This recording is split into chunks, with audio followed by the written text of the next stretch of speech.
Faça parte da transformação da melhor universidade privada do país. Ingresse na PUC utilizando sua nota do Enem ou fazendo a prova de vestibular nos dias 1º e 2 de dezembro. As inscrições estão abertas até 25 de novembro em pucrs.br/estude na PUC. Acesse agora mesmo e inscreva-se. PUC 360. Seja a transformação.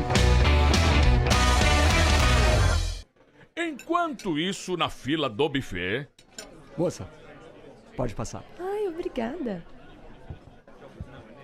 Percebi uma barriguinha. Tá grávida de quantos meses? Eu não tô grávida. Ah, não. Mas que é isso, meu querido? Bateu aquele desconforto? Olina é um auxiliar digestivo 100% natural. Olina, seu bem-estar natural. Olina é um medicamento, seu uso pode trazer riscos. Procure o médico e o farmacêutico e leia a bula. Bola nas costas. Oferecimento Olina, seu bem-estar natural. Mais legal. 100% Porto Alegre.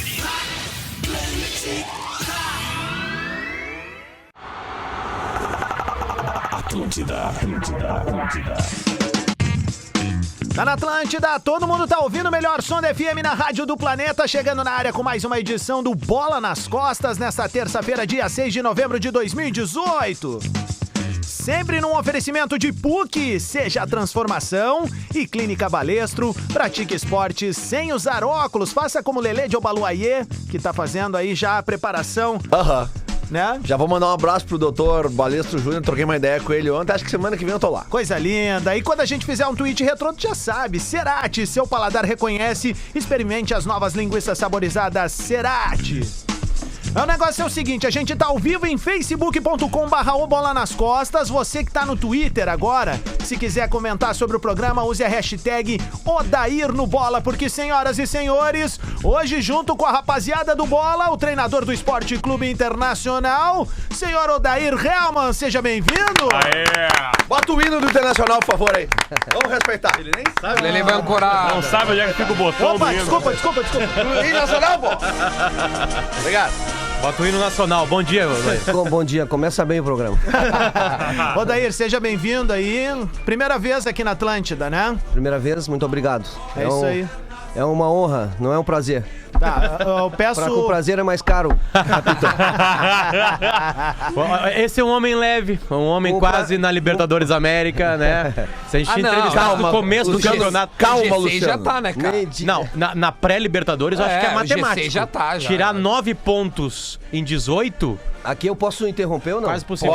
Deve. Nas Pode. outras Pode. coletivas, Aqui pode fazer o que tu quiser. Tô querendo responder, olho pro cara e o cara já quer me matar se eu entender. Os guris estão falando que faltam 2 pontos pra matemática. Dos 18, se tiver 2, tá na pré-Libertadores. Tá na Libertadores. Se joga contra o Paraná, tu não vai perder o Paraná. Essa é a primeira pergunta, Daí. Por que é tão difícil jogar com os times lá de baixo e é mais fácil jogar com os times lá de cima da tabela? Não, é difícil jogar contra todo mundo. É que depende da partida que tu faz. Mas por que tu muda isso? Por que muda? Eu tô pegando um exemplo agora aqui, próximo que o Inter patinou contra o Sport, patinou contra o Chapecoense, aí pega o São Paulo, vence a natural, faz um enfrentamento difícil com o Palmeiras. Nada, saiu perdendo, cara. O Inter jogou muito melhor. O natural disparadamente melhor que o São Paulo. Foi forte, né, cara? Mas sempre tem... Vamos acalmar um pouco. A ideia de tu manter o que tu vem jogando, o parâmetro da última partida, ou das últimas rodadas, é isso que tu fala, é isso que tu treina. Mas tu joga na casa do adversário. Eu vou te pegar um exemplo contra o América. Contra o América nós jogamos com 4 atacantes.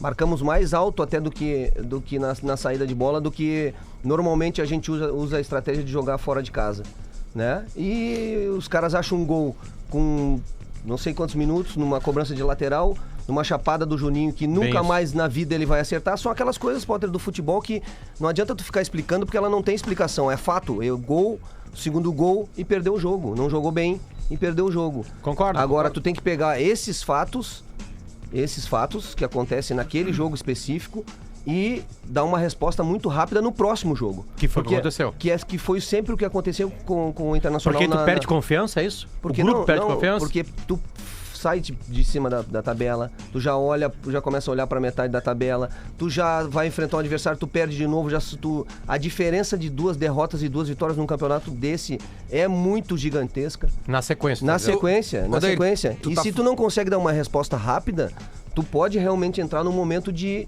instabilidade, que é o que tu não te leva a ser regular numa competição de 38 rodadas. Quando tu pegou a tabela lá no início, tu estabeleceu metas com o grupo?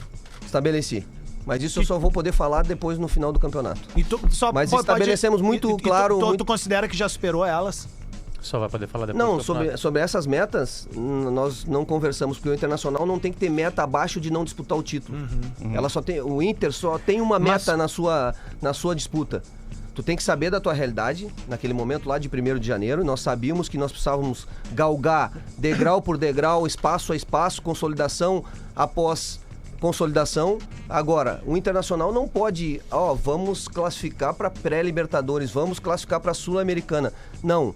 Ou você não fala nada, ou você disputa a única coisa que todo mundo quer quando inicia o campeonato, que é o título. E nós, nesse sentido, eu pensei que tu estava perguntando sobre um outro sentido de pontuação. Era isso, no início era, mas... Sobre isso, não. Sobre isso o Inter entra em qualquer competição, mesmo vindo da sua história difícil, o Inter só não entrou como favorito considerado pela imprensa. Sim. Não, é que eu te perguntei... Porque 15 anos passou sendo favorito em todos os campeonatos. Se tu fosse da imprensa, tu colocaria o Inter como favorito no começo do campeonato? Não, o D'Alessandro não botou também, não colocaria. Porque não era. Porque não era e tinha etapas a ser cumpridas. Nós precisávamos passar por isso. Só pra te explicar por que eu disse das metas, porque tem treinadores que trabalham os pontos corridos com microcampeonatos, né? 3-3, 5-5. Aí eu vou te responder. Aí sim. Aí nós trabalhamos e muito bem isso. Não tem como você trabalhar um campeonato de 38 rodadas assim. Estreamos contra o Bahia.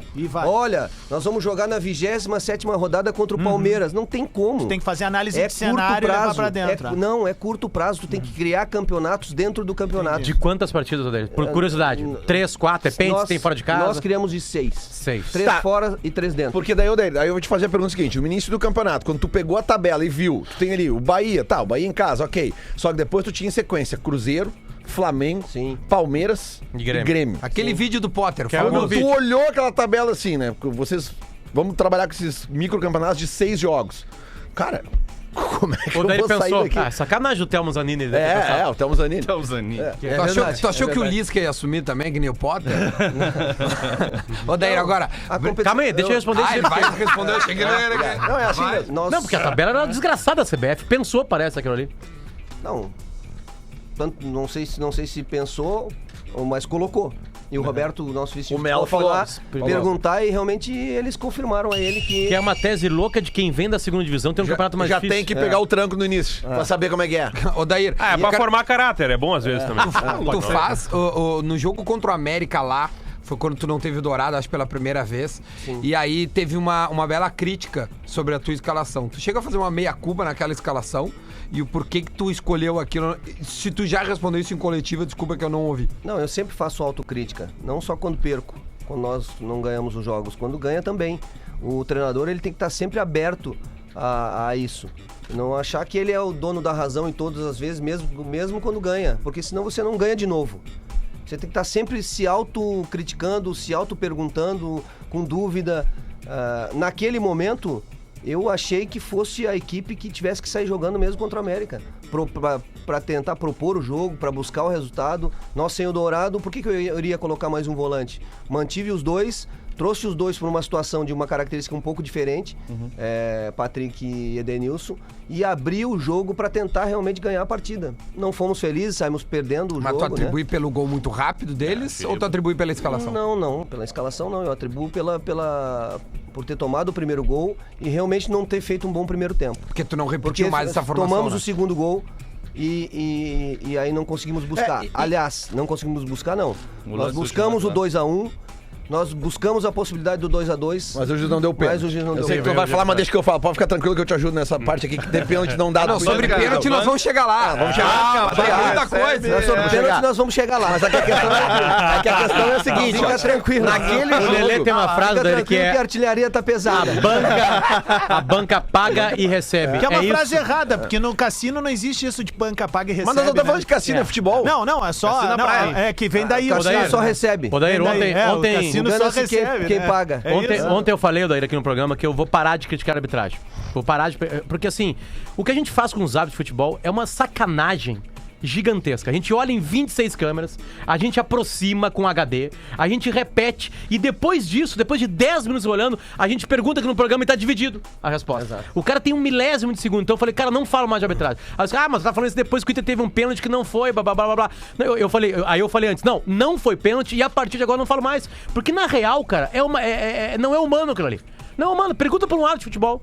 Como é que é entrar no Maracanã antes de um Palmeiras e Flamengo com um tarugo desse tamanho nas costas ali, tá pressionado, e o cara tem que tomar decisão em milésimo de segundo, sem repetição, sem câmera, sem HD, correndo, cansado. Eu não falo mais de arbitragem. Se tu quiser falar de arbitragem, pode falar. Não, o Lelê fala, eu quero, porque a gente tava conversando fora do ar, e aí eu queria trazer pro ar, porque ontem eu e o Lelê e todo mundo tava debatendo o tal do pênalti do final. E aí, no nosso grupo no WhatsApp, eu até disse, olha, de repente pode ter sido pênalti sim, precisamos ver de novo, não sei o que é. A opinião pública acabou dando que não foi pênalti. Marcília na transmissão usou até a expressão absolutamente nada. Porém, o Marcília eu já vi 200 vezes o Marcília falar e até agora ele não deu pênalti. Contra nós ele não deu pênalti nenhum. Isso aí já era assim quando ele apitava. Quando ele apitava era assim. Ele gostava de dar uma chance pro Grêmio, eu lembro. Mas era só com o Inter, isso é o critério? Eu lembro. Teve 3 pênaltis em São Januário e o Marcília não enxergou nenhum. Ali acho que o pessoal do lado colorado não gosta muito do Marcília. Não, cara, é que assim, ó. Eu fiquei com essa impressão também. É que aqui nós temos um representante que jogou no Inter nos anos 90 e um que tava na arquibancada nos anos 90. Então a gente, nos anos 70, eu digo. Mas é que o Marcília, ele é ali do final dos anos 80, início dos anos 90, então eu lembro muito bem disso. Eu lembro, quem apanha não esquece. Lembrando que a gente tá ao vivo em facebook.com/obola nas costas. Deixa eu só concluir, depois. Quem vier no Twitter, vem com a hashtag OdairNobola. Pra fazer pergunta eu me lembro até que o Galvão, na hora que terminou a resenha, o Galvão disse, e eu discordo com o Marcília.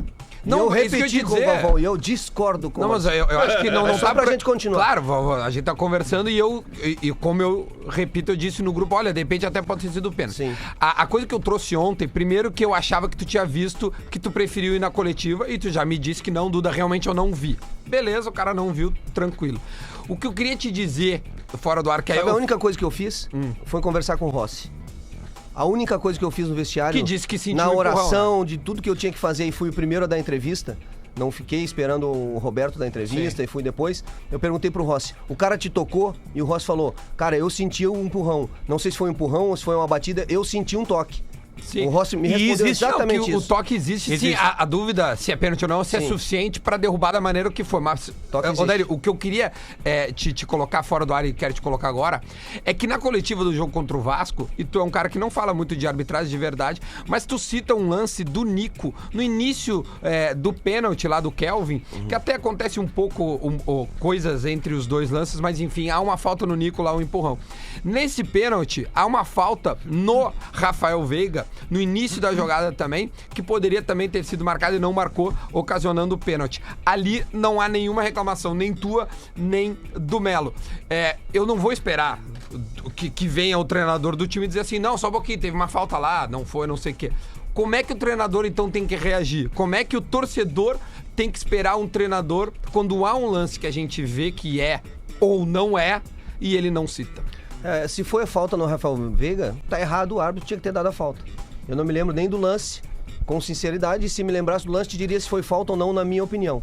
Como vou te falar se eu acho que se foi pênalti ou não, na minha opinião. Se eu sou o árbitro de campo, dou pênalti.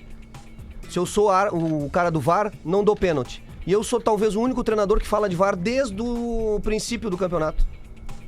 Por quê? Porque o VAR não tá 100%, tem problemas, errou, mas vai errar menos. Tu acha que o VAR errou? Vai ajudar os caras a exatamente isso, a ter mais uma possibilidade que os caras não têm. Tu acha que o VAR errou no primeiro gol do River Plate contra o Grêmio? No primeiro momento eu disse, tocou na mão. Primeiro, porque é instinto de quem tá ali no dia a dia, tocou na mão do cara, no braço, né? Depois o VAR, a imagem deixa mais dúvida do que no primeiro lance rápido. E essa é a loucura do lance. Essa é a loucura do VAR, pelo menos Porque é a minha parece opinião. que o Jael empurra o cara, né? Porque aí tem um deslocamento, tem aquele bate. Tá, e eu ouvi um papo que a câmera é aquela que mostra nitidamente a mão do... Ela não era... Ela não é do VAR, ela é do Sport TV. É que eles podem linkar câmeras de TV no VAR, né? Pré-estabelecido. Depende do local. De maneira Não, tu pode estabelecer antes, ó. Nós temos X câmeras de VAR e podemos adicionar câmera da Fox, Sport TV, papapá. E essa não tava. E a outra coisa que eu quero deixar claro, eu não falei na coletiva de nada sobre arbitragem. No Vasco. No Vasco. Tu viu que eu falei na pergunta, né? Que tu não falou. Tu citou o lance. Eu citei na hora do campo, na saída do campo, que o repórter veio e me perguntou, porque eu tava esbravejando, e o cara me perguntou e ainda eu volto pra ele, dou até um abraço nele, que parecia que eu tava... Tu queria um carinho naquele momento, né? Confrontando uma ele, sacanagem mesmo. Confrontando ele, e aí eu voltei e dei um abraço. Não foi pênalti, caralho! Não foi pênalti! Eu dei um abraço pro cara pra ele não pensar que eu tava dando um xixi. Porque ele botou o microfone assim, não pra falar comigo, botou eu caminhando. E aí eu disse... exatamente com essas palavras, olha, e sem muito... Na hora daquele fervo, eu disse exatamente isso. Se foi pênalti, eu vou bater palma pra ele. Agora foi falta nítida na origem. E eu na hora reclamei com o quarto árbitro porque ele tava olhando o lance comigo. E ele deu 60 faltas no jogo. 60 faltas no jogo e não deu aquela falta. Ô, daí adianta falar com o quarto árbitro? Só isso. Alguma depois da vez coletiva adiantou? não falei. Iniciei a coletiva dizendo não vou falar sobre arbitragem. Depois do que eu ouvi e vi essa semana, não vou me contaminar mais. Não vou mais falar sobre arbitragem. Porque realmente acontece a favor. E acontece contra. E acontece contra. E disse na entrevista domingo, se tu pegar na coletiva, tem até circulando aí uma imagem que eu disse assim, ó, se não foi pênalti, o Atlético Paranaense tem todo o direito de reclamar como nós reclamamos quando não foi. Só que eu troco os 2 do Atlético Paranaense pelos 4 do Santos e do Vasco. E os do Grenal. Troco. Não, e mas o do Palmeiras. Mas tu vê... É por isso que a banca paga e recebe. A banca não paga e recebe. Contra nós foi mais erros. É isso aí. Foi feito um levantamento. Foi feito um levantamento Esse negócio ontem. de que o Internacional tá sendo beneficiado é historinha pra boitatá. É isso aí. É historinha. Querem botar na nossa conta. Porque nós somos 2º lugar no Campeonato Brasileiro e estamos disputando o título. Odair, tu lembra do pênalti alegado pelo Grêmio no Grenal? Por que o presidente do Palmeiras, por exemplo, não veio falar depois do jogo contra o Vasco ou do jogo contra o Santos? Ele veio falar depois do jogo contra o Atlético Paranaense. Deixa eu te fazer uma pergunta. Tu acha que existe um favorecimento para os times de São Paulo e Rio de Janeiro? Eu acho que existem muitos erros e nós temos que ajudar os caras, nós temos que passar desse degrau. A gente tá discutindo aqui toda hora. Semana que vem, amanhã vocês vão discutir outro, e outro. Nós temos que sair disso. Tá, e a solução pra isso é o VAR. Não é solução, mas 70% vai diminuir. Se 70% diminuir, não ajuda? Claro. Então, não ajuda. Eu concordo. Sabe que o movimento então, é do isso VAR... que tem que fazer, entendeu, cara? Senão vai ficar eu aqui... Não, mas porque tu não é incoerente, tu é coerente, tu é não sei o quê, e nós não pulamos dessa etapa. Não, concordo, muito melhor nós falar de futebol, perguntar do teu time e tudo mais. Vamos olhar pra frente. Nesse negócio, vamos olhar pra isso. Porque daí fica um se espetando com o outro, não, porque lá contra o River, lá contra o Atlético Paranaense, lá contra não sei o quê, é uma história... Vamos mudar de assunto. Viu o Ceará ontem? Então, pra responder, pra continuar coerente, como eu tenho sido em todas as minhas entrevistas... Melhor não falar de arbitragem. Não, é melhor não, como eu respondi do Vasco, e ali eu vou te dizer... Na minha carreira de atleta profissional e de treinador e de auxiliar técnico, foi o jogo que eu mais saí destruído e indignado. É, porque aquela falta no Nico, ela era aos 49 e ia acabar o jogo ali. Ia acabar o jogo ali. Teve pênalti no Jonathan, teve pênalti do Cuesta, teve outros lances importantes no jogo, mas aquele dia foi... Vamos falar de bola, então. Ontem de noite... Legal ouvir isso, porque o Daír cita os... Não, porque lembro que eu falei com o Lelê não achou o pênalti do Cuesta. O quê? Deu no jogo do Vasco. Não, mas na hora eu não achei. Depois no replay... Lelê e Duda. Tu me permite que eu, na hora, eu veja. O pênalti de domingo agora, na hora eu achei. Depois eu achei que não era, agora eu achei que é de novo. E pra continuar com a minha coerência, eu vou te dizer... Eu, árbitro de campo, daria o pênalti domingo. Porque o lance é muito rápido. Todo mundo que estava no estádio, a sensação é total de empurrão ou de tocar. Vendo as imagens, te digo mais. Vendo as imagens, talvez... Não sei se metade ou metade, mas 60, 40... Podia dar, podia não dar. Podia ter gente que ia dar o pênalti aí não, Daír, isso é fácil. Não daria se eu fosse o árbitro. Isso é fácil de resolver. Pensa ao contrário. É fácil de resolver. O cara do Atlético Paranaense entra na área do Inter, acontece aquele mesmo lance e o juiz dá o pênalti. Como é que estaria? Tu estaria indignado ou não? Na hora eu estaria indignado, mas que na minha sensação, o que eu acho. Atenção, vamos adiante. Eu tenho uma pergunta pro Odair. Então vai lá, Lelê. Sobre bola, tá? A gente vai jogar contra o... A gente é bom, né? Colorado aqui. O Lelê vai jogar. A gente vai jogar contra o Ceará no domingo agora, né? Não tem horário de verão lá, né? Sim, então isso significa que o Inter vai jogar às 4 da tarde lá. 4. E vocês estão fazendo uma preparação especial pra esse jogo porque não vai ser fácil, né? Sim, nós vamos viajar 2 dias antes. A direção vai proporcionar voo fretado para que a gente 4 possa... 4 da tarde lá. Claro. O horário aqui é 5 da tarde. Para que a gente possa, nessas viagens mais longas, a gente vai 2 dias antes para se aclimatar um pouco. Por exemplo, Bahia, é diferente você jogar. Recife. É diferente você, então, num dia antes você vai... estabelece um treinamento lá. Porque Fortaleza é mais em cima ainda, né? Se adapta um pouquinho melhor pra tentar. Tu já jogou bola, obviamente, às 4 da tarde, né? É um horror, né? Não se compara a altitude, por exemplo. Mas há uma diferença de clima e tu tem que... Se tu vai 2 dias antes, tu tem uma melhor adaptação. Porque a derrota ontem do Ceará pro Sport, ela ainda deixa o Ceará em risco. Sim. Né? O Ceará tem 37, tá caindo hoje o Vitória com 34. O Ceará tem 6 partidas, 18, 13 em casa. Mas estão falando lá de... E uma das de casa é o Inter. Estão falando lá de 50 mil pessoas no domingo, cara. Eles perderam ontem, né, cara? O Lelê parece que precisa ser auxiliar do Odair, né? O Odair precisa de um auxiliar, um assessor. Esse jogo aí. Não, porque eu posso chamar o Twitch Retrô então rapidinho. Vamos de Twitch Retrô. Agora vem a cravada. O passado te condena. Twitch Retrô. Twitch Retrô é um oferecimento de Cerati. Seu paladar reconhece. Experimente as novas linguiças saborizadas Cerati Doutor Magro Lima. Esse tweet é um tweet retrô quase que didático, ajudante, assim, é um tweet educativo, né? Porque o Lelê Bortolassi, nosso querido @Lelê, foi ao Twitter no dia 26 de julho de 2018, às 11h43 da noite. Tinha tomado um negocinho. Pós-jogo. É pós-jogo, né? Pós-jogo com álcool. Vamos lá. 28 de julho? 26 de julho. Aí ele diz o seguinte: vamos ver qual foi o jogo. Odair é um treinador novo e ainda vai errar muito. É do jogo. Uma das coisas que ele vai aprender com o tempo é que não é proibido substituir no intervalo. Principalmente quando o desempenho do primeiro tempo for bem ruim, como hoje. E é isso aí. Se substitui no intervalo ou não? Se substitui no intervalo ou não? Se substitui... O Galhardo faz isso. Eu só não vou fazer substituição no primeiro tempo. Não tenho essa... Obviamente, se tiver lesão, é outra coisa. Não, lesão, mas eu digo pra fazer uma troca achando por fazer uma situação tática ou achar que o jogador não tá bem, não vou fazer isso no primeiro tempo, mas no intervalo pode se fazer. Aí depende do jogo, depende do teu critério. Mas tu não faz substituição no intervalo, né? Tu sempre espera pelo menos uns 10 minutos, Eu já fiz. Em qual jogo? O Grenal fez? Não lembro, já fiz. O Grenal do Gauchão Grenal, por exemplo, que a gente... Tirou o lateral direito e botou não me lembro quem. Botei o Gabriel Dias. Tirou o Gabriel Dias. Tirou o Dudu. Isso aí. O time melhora, né? Foi o Grenal que ele não estava sempre tomando 2-0. Na única derrota tua em casa, né? O 2-1. Isso. É verdade, é verdade. Aí, mas eu acho que teve outros jogos também, não muitos, realmente, não muitos. Porque eu quero ir lá conversar com a equipe, vou lá conversar com a equipe, tento mostrar aquilo que está acontecendo no primeiro tempo e buscamos ali nos próximos minutos, ou de uma forma diferente com os mesmos jogadores, ou no mesmo sistema, uma situação de confiança, então isso é uma característica tua mesmo, né? De querer que o time volte e de repente corrigido. Tá sendo agora. Não sei se ela vai continuar na minha sequência de carreira ou não, se eu vou usar isso um pouco mais no intervalo. Certo que eu falei. É uma questão de... É verdade. Não é nem só por questão de experiência ou de novo, como primeira oportunidade de treinador. É por questão de momento de equipe, de jogo. Eu não tenho problema nenhum ter que substituir se eu tiver que substituir no intervalo, entendeu? Mas no momento... Aqui, no Internacional, nesse momento, nesse campeonato, eu tô preferindo dar uma sequência de início de segundo tempo e aí depois fazer a leitura do que tá acontecendo para modificar taticamente ou não. Contra o Atlético Paranaense o time melhora Antes do show do intervalo, Duda Garbi, encaminha uma pergunta. Queria fazer uma pergunta. O 0x0 do Grenal, tá?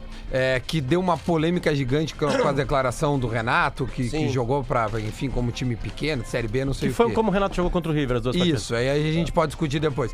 Eu quero saber ali, como é que tu primeiro pensou o jogo, se realmente, tipo assim, eu não vou atacar, eu vou me defender, eu preciso garantir o meu. E eu quero saber também como foi a decisão de tirar o D'Alessandro. Porque o D'Alessandro, na verdade, se especulava, e o Guerrinha tinha dado a informação na semana que o D'Alessandro jogaria. E momentos antes da partida, o D'Alessandro não joga. Como é que o Guerrinha falou? O D'Alessandro vai jogar. Não, o D'Alessandro vai. É D'Alessandro e mais 10. E aí eu quero saber como... O D'Alessandro sentiu. Na quinta-feira, lá no treino, lembra que foi em Viamão? Mas ele jogaria. Ele jogaria. E seria o mesmo esquema, entre aspas, retrancado, sei lá como é que se pode falar. Não, esquema retranqueiro. O Grêmio jogou contra o River assim, só que fez o gol, né? A diferença é que nós não fizemos. Nós tivemos um sistema defensivo, uma organização defensiva perfeita. Aí a outra parte que faz parte do jogo, que você precisa ter, que é a parte ofensiva, nós não tivemos. Nós tivemos algumas oportunidades de puxar um contra-ataque, mas não tivemos acabamento. E aquele momento era um momento ainda em construção da equipe, de consolidação, de uma afirmação, de mais uma autoconfiança. Uma pressão gigantesca. Ponto acima da zona de rebaixamento. Vamos lembrar uma coisa importante. Nós perdemos o Potker e o Damião exatamente naquela reta final do Gauchão, nos Grenais. Onde o Potker era o artilheiro da equipe, nós tínhamos encontrado uma maneira de jogar com o D'Alessandro, ele fazendo um movimento pra dentro. Lembra que nós todos, ou vocês da imprensa, que como falavam depois do jogo, o Potker tá fazendo outros movimentos, ele tá fazendo mais dentro da característica dele, e a gente tinha encontrado uma situação tática que tava dando frutos, e aí você perde Damião e Potker. A gente tentou repor com outras características, mas jogou que não te dava uma... jogou Marcinho, jogou Nico... Naquela oportunidade jogou o Zeca por dentro, o Luca aberto, o Zeca Nico chegando naquela semana, sabe? Fabiano chegando naquela semana. Então, muitas situações. O que foi pensado no jogo? O que realmente tinha naquele momento, e vamos falar sério aqui. Naquele momento tinha uma euforia, e não estou tirando a razão, só estou dizendo que tem que sempre cuidar que tem um outro lado, né? Tem um outro time, eu sempre respeito o adversário, sempre olho pro adversário. A discussão era se o time que ele enfrentaria era o melhor Grêmio de todos os tempos. De quanto o Grêmio ganharia? Eu não tô falando que teve falta de respeito, eu tô falando que o Grêmio vai ser 5x0 de novo. Sim, porque vinha de 5x0 e 5x1. Sim, vai ser 10x0 e tem camiseta. E a gente sabe que isso tudo chega pra todo mundo, chega pra ele, chega pra nós, entendeu? Então o que a gente fez foi ter consciência de que o momento nosso teremos que ter uma organização defensiva muito forte, nos comprometer muito com a marcação, porque o Grêmio era um time de posse de bola dentro do teu campo, de triangulação curta. Você tem que saber fazer a leitura do jogo, dos momentos das equipes. Nós enfrentamos o Grêmio agora no Campeonato Brasileiro. Nós ficamos assim? Não. Porque nós estávamos em outro momento como time, como equipe, entendeu? No Beira-Rio nós enfrentamos eles assim na volta do jogo? Não. Entendeu? Mas naquele momento, naquela circunstância, era preciso ter uma organização defensiva muito maior, muito mais sólida, porque senão, você imaginou, você vai lá tentando ganhar o jogo, aí você dá oportunidade pro Grêmio, que naquele momento estava vivendo um bom momento, fazer fazer dois, como fez naquele Grenal de 3x0. Então ali foi pensado defensivamente, mas não foi só defensivamente, é isso que eu quis dizer naquela época. Nós não viemos aqui para fazer um retrancão, se defender e chutar a bola para frente. Não, é só pegar o jogo. Nós recuperamos muita bola pela marcação forte e organizada, mas quando puxamos a transição, a gente perdia muito rápido essa posse. E aí tu não acabava tendo o jogo ofensivo, posse. O jogo acertou num e falhou no outro. Acertamos em um muito bem e no outro quesito a gente não conseguiu ir bem.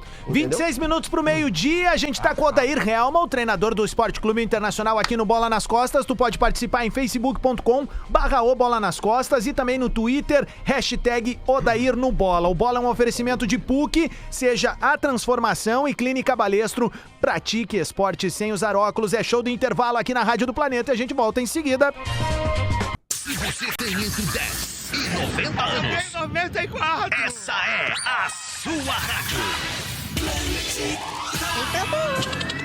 A Hyundai atingiu a marca histórica de 1 milhão de carros vendidos no Brasil. Celebre conosco essa conquista e aproveite essas ofertas imperdíveis. Hyundai Creta com taxa zero ou bônus de até R$4.000 na supervalorização do seu usado. E mais, linha HB20 e Creta com taxa zero e a primeira parcela só para 2019. Consulte modelos e condições. Hyundai, 1 milhão de carros, milhões de histórias. Hyundai. No trânsito, a vida vem primeiro. Banco Bom não tira seu sono, faz você sonhar. Com o Seguro Alto Banrisul, você não fica a pé. O pagamento é facilitado em 6 vezes sem juros ou em até 10 parcelas iguais. Pegue a estrada sem se preocupar. Tem serviço de guincho 24 horas e um seguro específico para o público feminino. Válido para todo o Brasil, com opção para os países do Mercosul. Você tem um sonho? Procure o Banrisul. A gente acredita que ele pode virar realidade. Atlântida. Agora o Bola nas Costas está em Gaúcha ZH. E toda terça-feira tem um vídeo novo contando alguma história, aquela corneta imperdível ou até aquela análise totalmente parcial do time do Bola. Sempre com jeito leve e zoeiro do Bola nas Costas. Então é só acessar gaúchazh.com/bola nas costas ou baixar o aplicativo e começar a adorar ou odiar os vídeos do Bola nas Costas. PUC, do tamanho do futuro. E Clínica Balestro, cirurgia a laser para sua visão. Ministério da Cultura e Samsung apresentam show de premiação do Samsung e-Festival Instrumental, com a Orquestra Juvenil Heliópolis e participações especiais de Mazin Silva, vencedor do festival, e Frejá, 10 de novembro, no Anfiteatro Pôr do Sol, em Porto Alegre, às 19 horas. Mais informações em efestivalinstrumental.com.br. Lei de Incentivo à Cultura. Realização: Dançar Marketing, Ministério da Cultura e Governo Federal. Classificação livre. Atlântida. O vestibular está aí e você tem uma escolha importante para fazer. Não deixe de conhecer a graduação Pro da Unicinos, que propõe uma nova forma de aprender com muita vivência prática. Você terá acesso a agências experimentais, simulações de situações reais, laboratórios e incubadora de startups para tirar as suas ideias do papel. Inscreva-se até dia 19 de novembro e saiba mais no site unicinos.br/vestibular. A prova é dia 24 de novembro. Reprograme-se. Venha para Unicinos.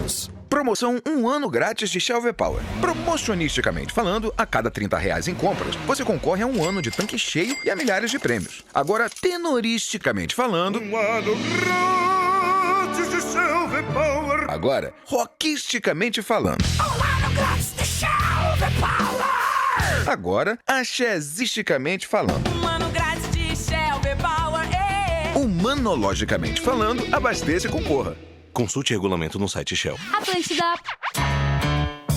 A melhor vibe do rolê é na Casa da Atlântida. Música, humor, geek na Rua da Cultura da PUC. Aberto ao público de segunda a sábado. Vem pra Tele House. Patrocínio Trident e Banrisul. Fazer a diferença na vida das pessoas e não apenas atender os pacientes. Se este é o profissional que você quer ser, esta é a sua faculdade. Curso de graduação em enfermagem da Faculdade de Ciências da Saúde, Moinhos de Vento. Uma faculdade que nasce com a expertise da equipe de um dos melhores hospitais do Brasil, o Hospital Moinhos de Vento. Acesse faculdademoinhos.com.br e inscreva-se. Seleção das turmas 2019 em 15 de dezembro.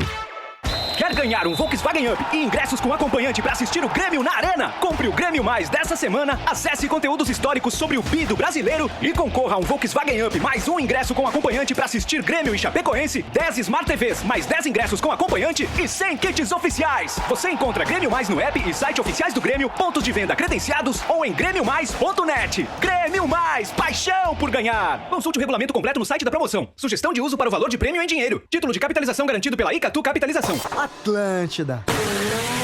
De 22 a 25 de novembro, o maior evento de arrancada da América do Sul acontecerá no Velopark. Vem aí a primeira edição do Festival Velopark. Pilotos e equipes de todo o Brasil e de mais 5 países em uma competição que vai entrar para a história da arrancada. Arquibancadas gratuitas. Traga um alimento não perecível para doação. Consulte ingresso para acessar os boxes. Todas as informações em velopark.com.br. Vai viajar ou ficar em casa nesse final de semana? Independente de onde estiver, não deixe faltar as linguiças Cerati no seu churrasco. São 3 deliciosos sabores: limão siciliano, pimenta biquinho e chimichurri. A Cerati utiliza apenas ingredientes selecionados que garantem uma carne macia e suculenta e uma explosão de sabor. Já deu água na boca? Reúna seus amigos, passe no supermercado mais próximo de você e deixe seu final de semana muito mais gostoso. Cerati, seu paladar reconhece. Chegou! Os clássicos do pagode, no Boteco do Gênio, domingo, 1h da tarde.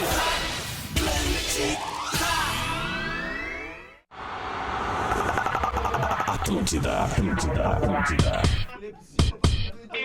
Tá na Atlântida, todo mundo tá ouvindo o Bola nas Costas na Rádio do Planeta, 20 minutos pro meio-dia, o Bola um oferecimento de PUC, seja transformação e Clínica Balestro, pratique esporte sem usar óculos. Deixa eu fazer uma pergunta pro Odair na arrancada do bloco aí pra gente fazer uma retrospectiva de ano. Odair, um dos assuntos mais polêmicos, tirando a arbitragem, já passamos a régua nisso, foi a história do arrego.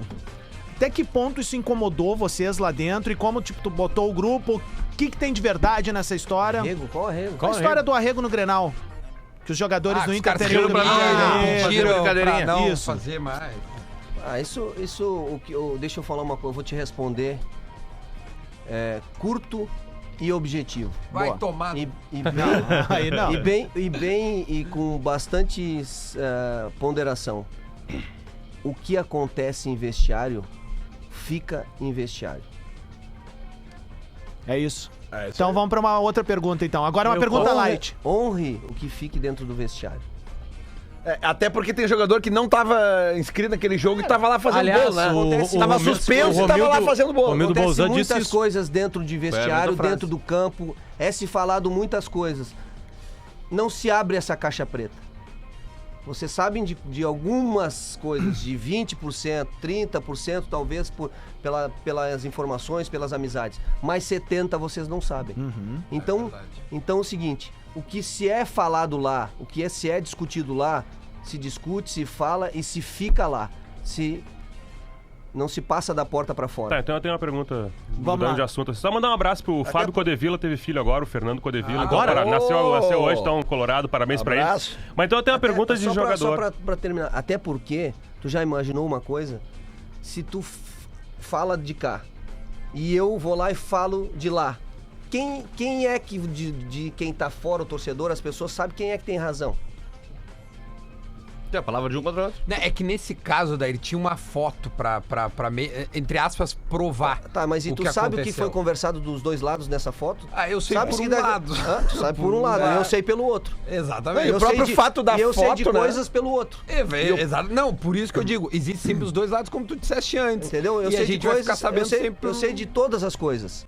Então essas coisas que acontecem no jogo ali dentro, fica ali dentro, se resolvem ali dentro como homens que Mas tu acha que passou do limite aquele Grenal ali? Qual? Pós-jogo, aquela confusão no vestiário, tu já tava dentro, né? Já. Eu lembro que tu já tava dentro, tu até disse que não tinha visto. Não vi mesmo, só vi depois da televisão. televisão. Não viu porque eu tava vendo, eu tava na zona mista, foi o primeiro a passar. Foi o primeiro e não vi e só vi, não vi nem não consegui ver rápido. Só vi depois, antes de ir pra entrevista coletiva, porque podia ter qualquer situação e eu precisava ter pelo menos uma... Como é que é a tua relação com o Renato, meu?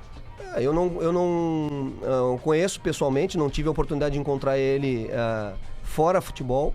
E as oportunidades que tive foi dentro do futebol. Sempre nos encontros, nos Grenais, me elogiou, falando do meu trabalho. Porque ele queria ir lá te dar um abraço, não deixar. Pra continuar, sim, pra continuar com as minhas convicções, com o meu trabalho, sempre foi muito cordial e respeitoso comigo. E que tu tem pra falar do trabalho dele, do Renato? Um excelente trabalho que ele tá fazendo. O Renato, como treinador, é um treinador que consegue ficar 2 anos, vai fechar 2 anos, né? Fechou agora, já fechou 2 anos no clube.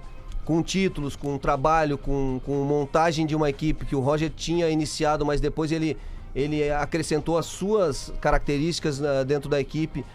Tá fazendo um grande trabalho. Eu acho que a carreira dele de treinador se transformou para cima depois desses 2 anos no Grêmio, né? Ele vinha de uma carreira mais... às vezes até não se tinha certeza se ele continuava no trono, se ele queria. Ele treinava e não seguia.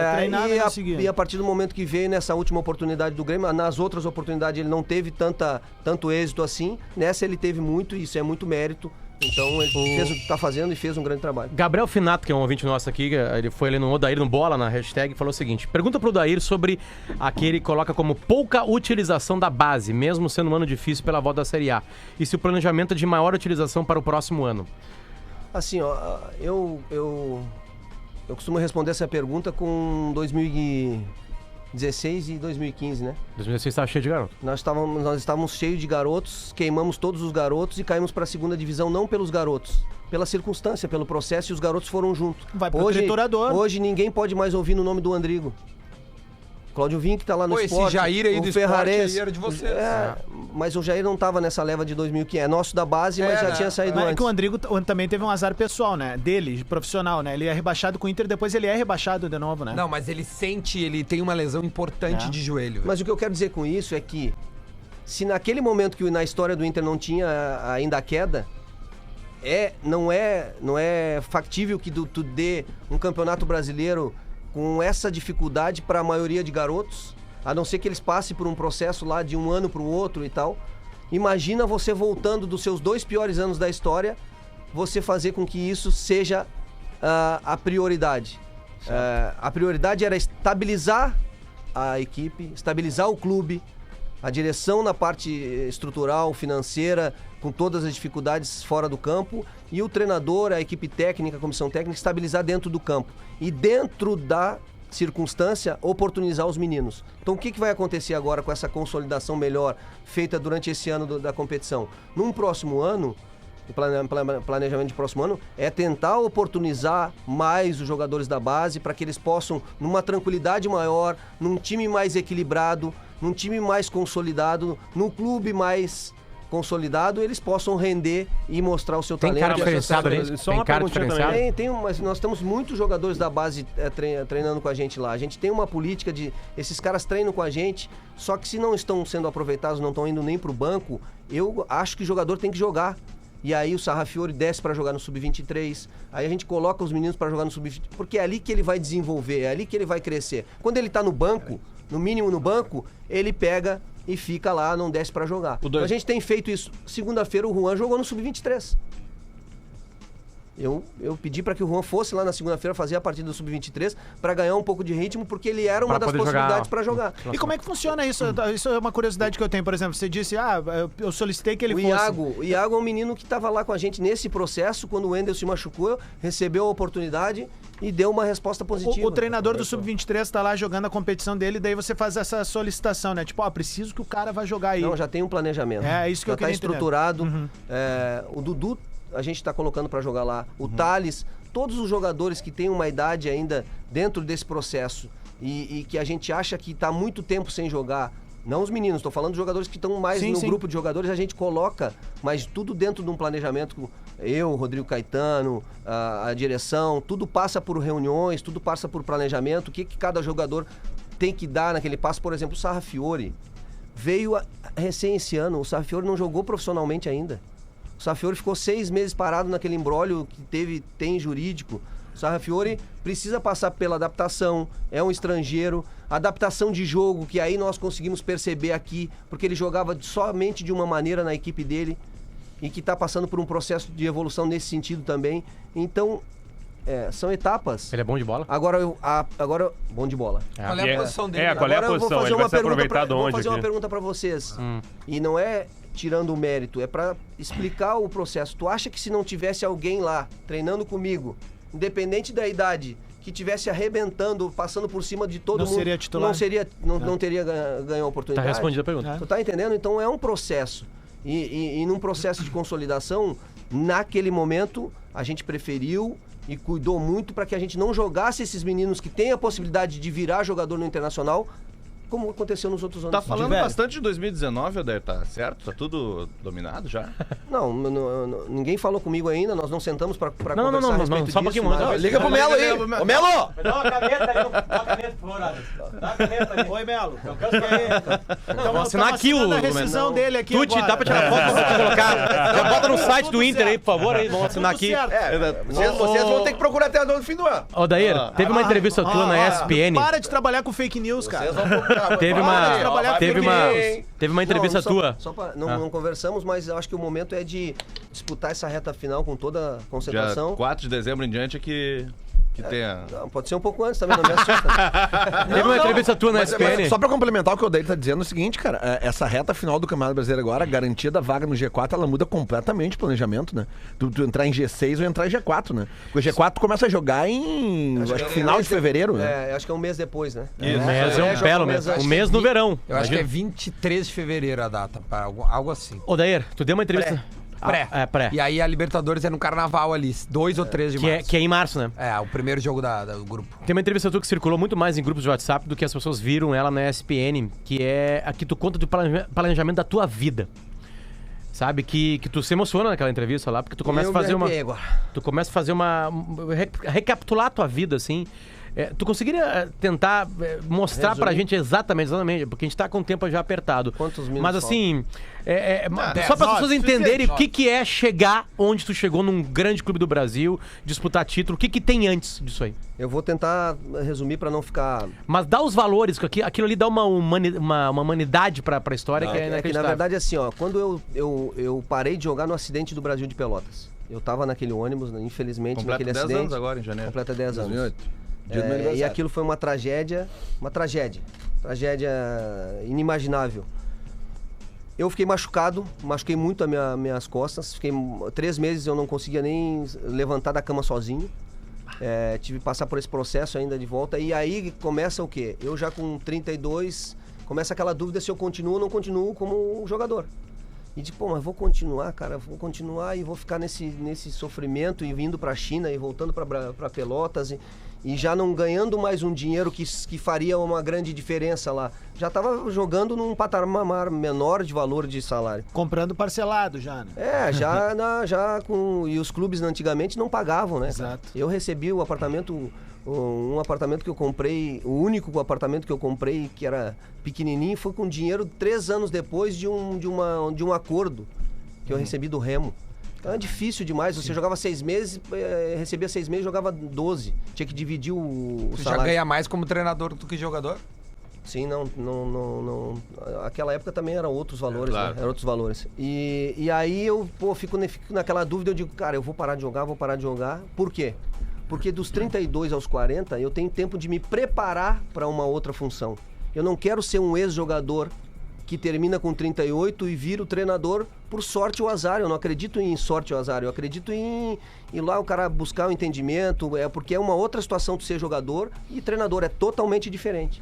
E naquele processo eu fui numa sexta-feira com o Fernando Carvalho. Tite era o treinador do Inter. Cheguei lá no campo A, o Fernando estava saindo do campo e disse, Fernando, estou encerrando minha carreira, eu preciso de ajuda. Ele ficou parado assim, eu disse, eu não tenho condições financeiras, não consegui ganhar dinheiro como jogador. Eu preciso de um trabalho e receber um salário, mas eu preciso desse trabalho e a única coisa que eu prometo é me preparar para que eu possa dar uma resposta boa aqui dentro do clube e crescer dentro do clube e desenvolver, mas eu preciso de um salário, senão meus 3 filhos vão passar fome. Eles então segunda-feira tu começa lá nas avaliações técnicas do Internacional. Salário de R$ 1.500. Eu ganhava, lá no Brasil, quase 17, 20. Só pra tu ter uma diferença que... Do dia pra noite tu virou radialista. Tipo isso. E aí minhas filhas, colégio público, sem plano de saúde, sem apartamento, morando na casa da minha sogra, porque esse dinheiro que veio pra comprar um apartamento... Não, mas é uma tragédia mesmo. Não tinha vindo ainda. Do acidentado. E aí eu olhei pra minha mulher e disse, cara, o que a gente precisa mínimo, básico, feijão, arroz, um negócio pra gente com 3 filhos. Ela disse, eu não vou entrar assim naqueles, mas R$3 mil, R$2.800, 3 mil. E aí eu tinha recebido o restante do contrato do Brasil, colocado no banco, e fiz uma conta e disse, cara, isso dá pra 2 anos e... uns quebrados. 2 anos e uns quebrados, eu tenho que trabalhar, em 2 anos eu tenho que conseguir um aumento. Porque senão... E não posso ter dor de dente, nem minha filha, não pode ter uma emergência. Se tem uma emergência, eu vou ter que pedir emprestado, vou ter que pedir ajuda. E fui começando a trabalhar nas avaliações técnicas do Inter. Passei pro Juvenil como auxiliar técnico em 2010. Aí depois o Klemer veio para ser o treinador também em 2010. Mas tu estudando ao mesmo tempo? Fazendo todos os cursos e mais do que estudando, indo para o campo e observando os professores lá, que são os caras que vêm de faculdade, que são os caras que têm uma teoria, escrevendo, indo para casa, escrevendo todos os treinamentos, no outro dia indo para lá, discutindo com o treinador a respeito disso, crescendo, desenvolvendo, me desenvolvendo. Claro. E aí fui para o Juvenil. E aí eu e o Klemer como treinador, nós ganhamos tudo no Juvenil, vocês lembram? Sim, o Klemer ganhou, o Otavinho subiu pro profissional direto. Isso. Naquele momento ali eu recebi um aumento. Ali tu era auxiliar do Klemer? Era auxiliar do Klemer. E já estava zerada a conta. Recebi um aumento pra dar uma recuperada, porque era uma bola de neve. Sabe aquele negócio que tu paga a conta de luz? Sei, a terceira pra não fechar, pro cara não cortar, e tava nessa levada. Foi de 1.500 pra 2.800.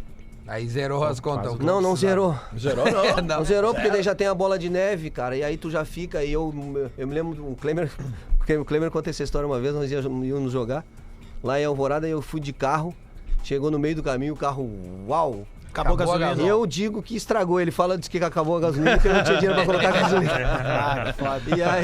E aí a gente fez um bom trabalho, só que não estava batendo as contas. Eu precisava, em mais um ano e pouco, receber outro aumento. E a gente foi tão bem naquela competição que naturalmente eu subiria para os juniores como auxiliar técnico. O Internacional decidiu não me subir para ficar fazendo um trabalho na categoria juvenil que era importante, mas me deu um aumento. Isso nunca sem eu pedir, nunca pedi aumento, nunca cheguei lá e disse, me dá aumento. Tudo foi por reconhecimento de passo a passo ali dentro das categorias de base. Depois fui para o Sub-23 e quando em 2013 o Dunga assumiu a equipe profissional, o Dunga montou uma equipe ali permanente de comissão técnica e o presidente Giovanni Luiz disse, só que eu quero que ela seja da casa. E aí o Dunga me fez o convite em fevereiro de 2013 para ser o auxiliar técnico permanente do profissional. Junto com o Cebola. Junto com o Cebola, que era auxiliar dele. Sim. E aí eu subi como sendo o auxiliar técnico do Internacional do clube. E aí tu fazia o elo? Aí eu fazia o elo da base com o profissional e ficava todos os dias ali com o Dunga, participando dos treinamentos, ajudando no que era possível, né? E aí demorou 3 meses para que eu recebesse um aumento naquele momento ali.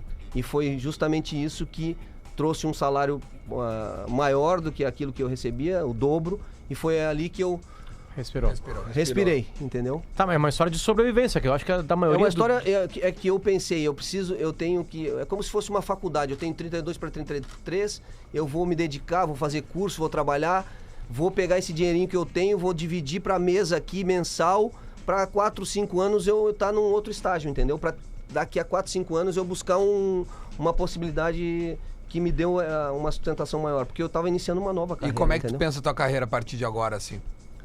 Eu penso da mesma forma, de degrau em degrau, com calma, sem querer dar o passo maior que a perna.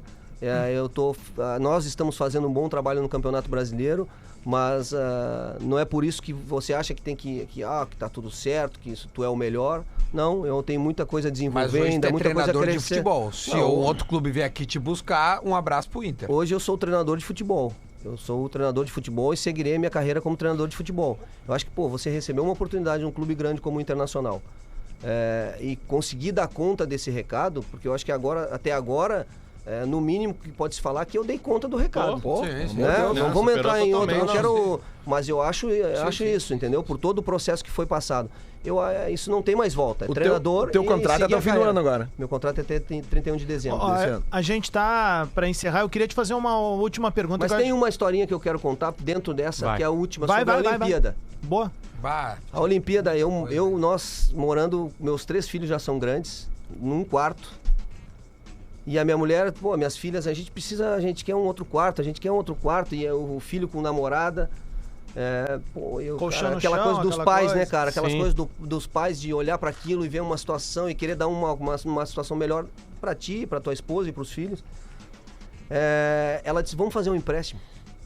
Vamos trocar de apartamento. Eu disse, vai fazer um empréstimo como pagar 6 mil, 5 mil de prestação, nós não temos condições.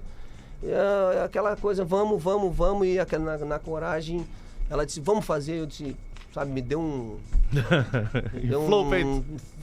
negócio de coragem. Eu disse, cara, eu vou acreditar, eu não vou ser demitido. Mesmo que eu receba esse salário, eu tenho como ajustar e pagar isso e dar uma condição melhor para minhas filhas, eu vou. E fiz um empréstimo. Naquele momento, quando tu faz um empréstimo, tu acha que é impagável. Sim. E aí, disse, cara, porque pensando na carreira do Inter, cara, eu tô bem aqui como auxiliar técnico, devo seguir mais uns 2, 3 anos e tal, então isso dá pra... Me surge a Olimpíada no meio desse processo. E aí tem o prêmio da medalha de ouro. O Micali me liga 2 da manhã, quando o Tite assume a seleção brasileira, o Tite assume às 2 da manhã, sai da reunião, o presidente chama o Micali e diz, quem vai fazer a Olimpíada é tu, e tu precisa dar um nome de um auxiliar técnico e de um preparador físico até amanhã, ao meio-dia, pra mandar pro COB. Ele falou, o auxiliar técnico que eu tenho é o Odair do Internacional. E nós não nos conhecíamos. Que loucura é essa? Eu não conhecia o Micali, nunca tinha trabalhado com ele. Por que ele chegou? Porque eu tinha trabalhado na Sub-17, Sub-17 com os outros treinadores que me indicaram pra ele. E ele me ligou às 2 da manhã, Odair, tá aqui é o Micali, você aceita ser o auxiliar técnico da Olimpíada junto comigo pra gente... eu disse, claro, vamos falar com o Inter pra ele me liberar. Aí nós fomos fazer a preparação, fomos pra Goiás fazer um amistoso contra o Japão. O Micali comprou um vinho, botou lá no frigobar, chamou o Neymar, chamou o Renato Augusto, chamou Fernando Prazzi, né, que naquele momento não tinha sido cortado, Marquinhos. Era ruim, time? Marquinhos, Gabigol, chamou os caras ali e disse, vamos tomar um vinho aqui, vamos conversar um pouquinho a respeito da Olimpíada. É uma oportunidade única pra nós entrarmos na história e tal. Disse, gostaria que cada um de vocês falasse alguma coisa pra que a gente pudesse, nós estávamos já há 12 dias juntos. E eu pensei, tomara que comece comigo, né? Porque daí eu falo 2, 3 papagaiadas e vambora. Não, eles começaram aqui, com o Renato Augusto. Pô, tinha 10 caras, Renato Augusto, Marquinhos, Prazas, Micali, Neymar, o Neymar foi o último. Cada cara que ia passando, eu dizendo, eu vou falar o quê depois desses 10? Não tem mais, aqui nem tu diz, não vamos falar fora porque nós temos que falar no ar. Sim. Senão perde o negócio. E os caras foram falando e o Neymar, não, vocês podem ficar tranquilos, nós vamos ganhar essa Olimpíada, eu tô me comprometendo, tô falando, nós vamos ganhar a Olimpíada, porque o trabalho é bom, não sei aquela história, e eu disse, tá chegando em mim, cara, o que eu vou falar? Pelo amor de Deus. Eu tenho que tirar aquela cartada, aquela certeira, né, Papito? E aí o Roda chega a mim e eu disse, bom, já que todo mundo falou e eu não tenho mais o que falar, eu vou dizer uma coisa pra vocês. Eu fiz um empréstimo de 380 mil.